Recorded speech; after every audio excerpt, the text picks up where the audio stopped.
This is the story of 3 plastic bottles, empty and discarded. Their journeys are about to diverge, with outcomes that impact nothing less than the fate of the planet. But they weren't always this way. To understand where these bottles end up, we must first explore their origins. The heroes of our story were conceived in this oil refinery. The plastic in their bodies was formed by chemically bonding oil and gas molecules together to make monomers. In turn, these monomers were bonded into long polymer chains to make plastic, in the form of millions of pellets.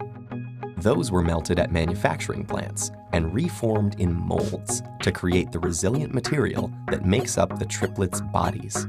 Machines filled the bottles with sweet, bubbly liquid, and they were then wrapped, shipped, bought, opened, consumed, and unceremoniously discarded. And now here they lie, poised at the edge of the unknown. Bottle 1, like hundreds of millions of tons of his plastic brethren, ends up in a landfill. This huge dump expands each day as more trash comes in and continues to take up space. As plastics sit there being compressed amongst layers of other junk, rainwater flows through the waste and absorbs the water-soluble compounds it contains. And some of those are highly toxic. Together, they create a harmful stew called leachate, which can move into groundwater, soil, and streams, poisoning ecosystems and harming wildlife. It can take bottle 1 an agonizing 1,000 years to decompose. Bottle 2's journey is stranger, but unfortunately no happier. He floats on a trickle that reaches a stream that flows into a river, and a river that reaches the ocean. After months lost at sea, he's slowly drawn into a massive vortex where trash accumulates, a place known as the Great Pacific Garbage Patch. Here, the ocean's currents have trapped millions of pieces of plastic debris.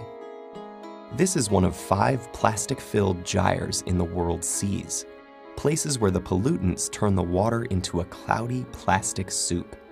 Some animals, like seabirds, get entangled in the mess. They and others mistake the brightly colored plastic bits for food. Plastic makes them feel full when they're not, so they starve to death and pass the toxins from the plastic up the food chain. For example, it's eaten by lanternfish. The lanternfish are eaten by squid. The squid are eaten by tuna. And the tuna are eaten by us. And most plastics don't biodegrade, which means they're destined to break down into smaller and smaller pieces called microplastics, which might rotate in the sea eternally. But Bottle 3 is spared the cruel purgatories of his brothers. A truck brings him to a plant where he and his companions are squeezed flat and compressed into a block. Okay, this sounds pretty bad too, but hang in there. It gets better. The blocks are shredded into tiny pieces, which are washed and melted so they become the raw materials that can be used again. As if by magic, Bottle 3 is now ready to be reborn as something completely new. For this bit of plastic with such humble origins, suddenly, the sky is the limit.